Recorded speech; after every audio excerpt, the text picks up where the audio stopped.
draw big and you want to fill up the whole page. An exercise intended to break the ice. High school is a big step. For Maria Yevtich, it reminds her of the first day of middle school all those years ago. I was a nervous wreck on that day. I think I was definitely less nervous than I am today. All righty? Yevtich expects high school will be tougher, and she's already worried about keeping up. Yes, no? Because I do other activities during the school year, and I do go to competitions, dance competitions, and I do struggle a lot with time. Yevtich's new high school is giving the grade 9s a head start, bringing them in early to help them acclimatize. Get to know your teachers, get to know the senior students that you see around.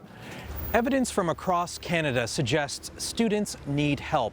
They're struggling with unhealthy levels of stress. For example, the number of adolescents in BC who have panic attacks or anxiety disorders has doubled in the last 5 years. Here in Ontario, a third of middle and high school students reported psychological distress.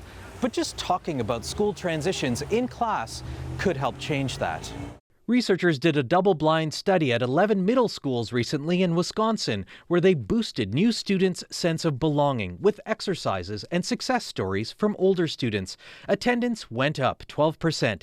Disciplinary incidents fell by 34%. So did the low grades by 18%. And it didn't end there.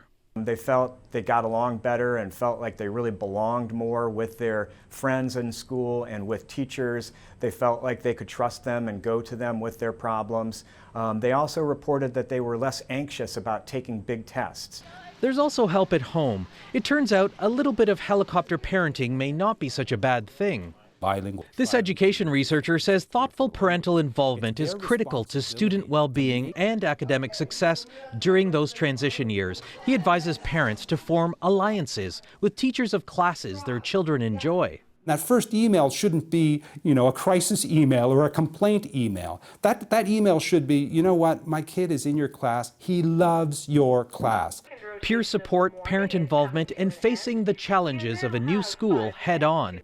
It's the difference between students surviving the transition and thriving. Vic Adopia, CBC News, Toronto.